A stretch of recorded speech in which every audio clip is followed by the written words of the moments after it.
अस्सलामुअलैकुम, walk and talk cricket के साथ तौसीफ़। और आज हम बात करेंगे पीएसएल 7 के first game Multan Sultan versus Karachi Kings.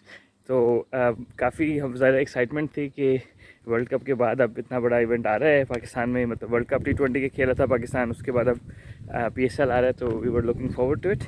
तो फर्स्ट गेम जो है वो मुल्तान सुल्तान ने जीत लिया है और टॉस जीत कर रिजवान ने कराची किंग्स को पहले बैटिंग दी थी। थोड़ी सी डिसअपॉइंटमेंट कि मैं पहले शेयर करना शुरू करूँगा कि मैंने लाइव मैच तो नहीं देखा, हाईलाइट्स देखी 2-3 दफ़ा। तो ये लगा कि यार विकेट जो है ना वो थोड़ा सा स्लो था या फिर लो बाउंस था ना। तो अगर हम कंपेयर करें कि T20 leagues all around the world हो रही हैं तो 140-45 वाला विकेट था मैक्सिमम ना, बहुत ज़्यादा 150।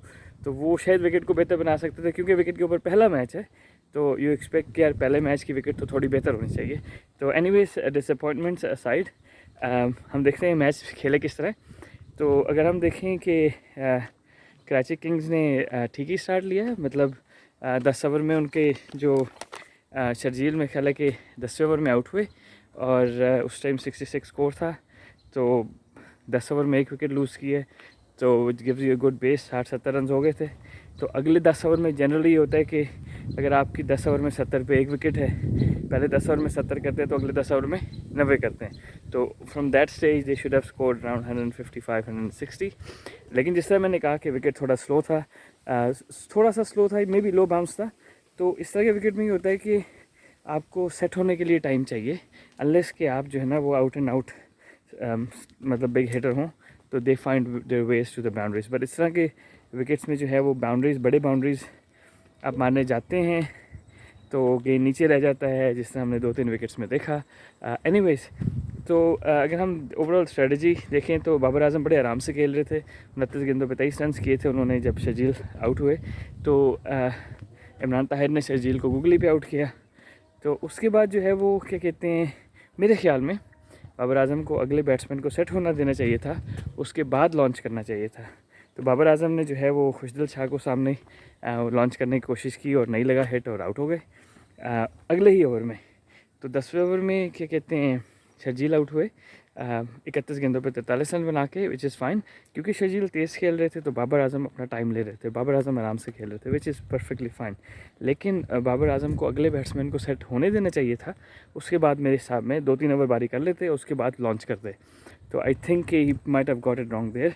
बाबर आजम भी स्ट्रगल कर रहे थे इमरान ताहिर को पिक करने में, तो may be that was the reason that he was going after Khushdil. Anyways, तो अगर हम देखें कि फर्स्ट 10 ओवर्स तो वो ठीक ही खेले, 60-70 रन हो गए थे, 1 आउट था। अनफॉर्चुनेटली जो लास्ट 5 ओवर्स हैं क्या कहते हैं, और उससे अगले मतलब उनके 16 ओवर में 100 रन थे मेरे ख्याल है। तो लास्ट जो 103 रन थे, तो लास्ट जो हैं उनके 4 ओवर्स उसमें 21 रन सिर्फ बने हैं। हालांकि उनके सिर्फ 3 आउट थे 16वें ओवर तक ना, 3 या 4 आउट थे। तो अगर हम उस हिसाब से देखें तो आई थिंक कि they probably could have done better. वो मैं इसलिए कह रहा हूँ कि आखिरी 4 ओवर में आपके 16 ओवर है, ठीक है, 4 ओवर रह गए हैं और आपके पास 7 विकेटें 6 विकेटें पड़ी हुई हैं। तो एक्सपेक्ट कि 4 ओवर में 35 रन बनने चाहिए, सिर्फ 21 रन बने। और in the end that made the target run a ball target. ज़्यादा इतना प्रेशर नहीं होता, स्पेशली अगर विकेट बहुत ज़्यादा तंग नहीं कर रहा तो इतना ज़्यादा प्रेशर नहीं होता। तो अगर उस फ्रंट पे देखें तो शायद कराची किंग्स की जो है वो बैक एंड पे इतने अच्छे प्लेयर्स या फायर नहीं कर सके। ग्रेगरी वगैरह और सारे हिटिंग तो कर लेते हैं, नबी भी हिटिंग कर लेते हैं, लेकिन अनफॉर्चुनेटली वो दे डिडंट किक ऑन। अच्छा, अब स्कोर तो करा लिया 124, which is probably below par. 140-45 पे मैच अच्छा फंस जाता। अच्छा, अगर हम इसको कंपेयर करें कि how did the Multan Sultan started, तो रिजवान को बड़ा एडवांटेज हो गया कि दूसरे एंड पे जो शान मसूद थे 18 गेंदों पे 26 रन करके, 26 मीन्स 18 गेंद पे 26 मीन्स के he is gone for 8.66, almost 9 an over. तो फिर 5 ओवर में 40 रन पे वो आउट हो गए, लेकिन स्टार्ट मिल गया, ठीक है। अब अगले 15 ओवर में आपने 80 रन करने हैं, विच इज़ रिलेटिवली ईजी है, less than run a ball. फिर वो क्या कहते हैं शुएब मकसूद आ गए, वो भी बड़े अच्छे हिटर हैं। तो आई थिंक कि स्टार्ट उनको ठीक मिल गया था और उसके बाद फिर मेरे नहीं ख्याल कि इतना ज़्यादा प्रेशर था। अच्छा, अब अगर कराची किंग की बॉलिंग की बात की जाए तो मोहम्मद इमरान फास्ट बॉलर हैं जो मेरे ख्याल पेशावर ज़ल्मी से खेल रहे थे लेफ्ट आर्म। बुरे बॉलर नहीं हैं, अच्छे बॉलर हैं। उन्होंने शुरू में बॉल किए, आमिर यामीन जो ऑलराउंडर हैं उन्होंने शुरू में बॉल किए, फिर इलियास ने 1 ओवर किया, 1 विकेट ली, 2 रन दे के, उनको दोबारा बॉलिंग नहीं दी गई। उसके बाद ऑलराउंडर हैं, वैसे बैट्समैन ही हैं, पार्ट टाइम बॉलर है मेरे हिसाब से, लेकिन T20 में शायद रेगुलर करते हो। ताहा जो पाकिस्तान अंडर-19 2-3 साल पहले खेले थे, उन्होंने 4 ओवर में 32 रन दिए, और ग्रेगरी जो ऑलराउंडर हैं उन्होंने 3 ओवर में 19 रन दिए।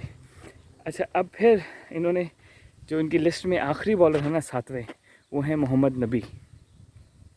और मेरे ख्याल में आपका मोहम्मद नबी ही ट्रम्प कार्ड था।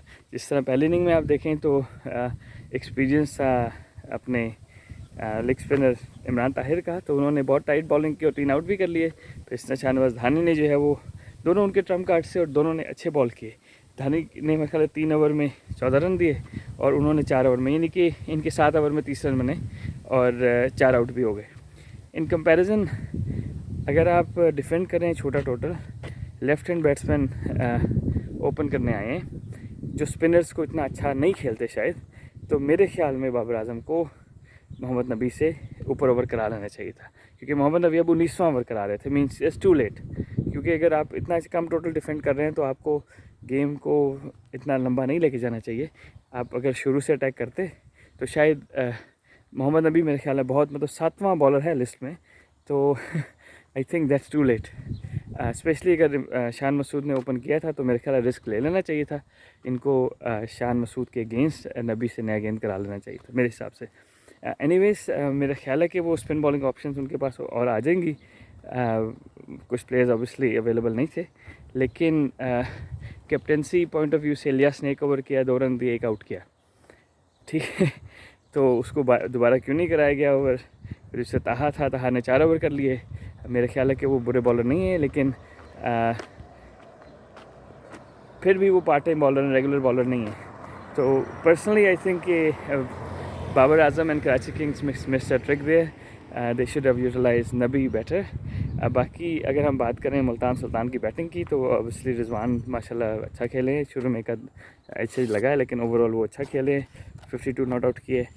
एक और चीज़ है दोनों टीमों के फ़र्क ये है कि इन्होंने 18 ओवर बैटिंग की मुल्तान सुल्तान ने, ठीक है, और 18 ओवर में उन्होंने जो है वो बाउंड्रीज़ पे 58 रन बनाए, तो आधे रन उनके बाउंड्री से ही बन गए। वेर एज़ 20 ओवर बारी करने के बावजूद कराची किंग्स ने 44 रन बनाए बाउंड्रीज़ पे।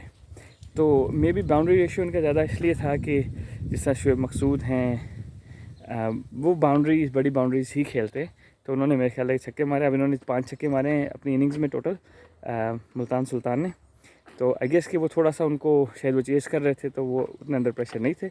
एनीवेज अगर मैं इसको सम अप करूं तो कराची किंग्स ने फिनिश अच्छा नहीं किया।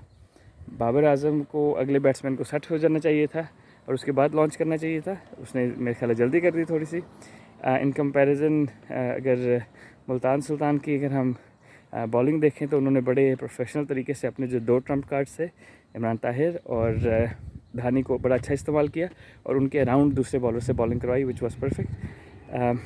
बैटिंग शान मसूद ने अच्छा स्टार्ट दिया, Rizwan is always in form. मेरा ख्याल है कि शायद बॉलर्स को थोड़ा सा बेहतर यूज़ किया जा सकता था, नबी को पहले लाया जा सकता था, और ताहा को मेरे ख्याल इन्होंने थोड़े ज़्यादा ओवर्स करा दिए मेरे हिसाब से।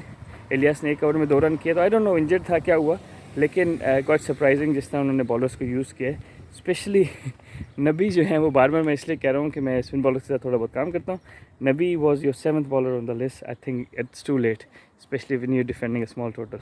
चलें इंशाल्लाह वॉक एंड टॉक का सिलसिला जारी रहेगा अब, और मैं कोशिश करूँगा कि इस तरह गेम्स के रिव्यूज़ बनाता रहूँ। कोई सजेशंस हो तो मुझे कमेंट्स में आप कह सकते हैं।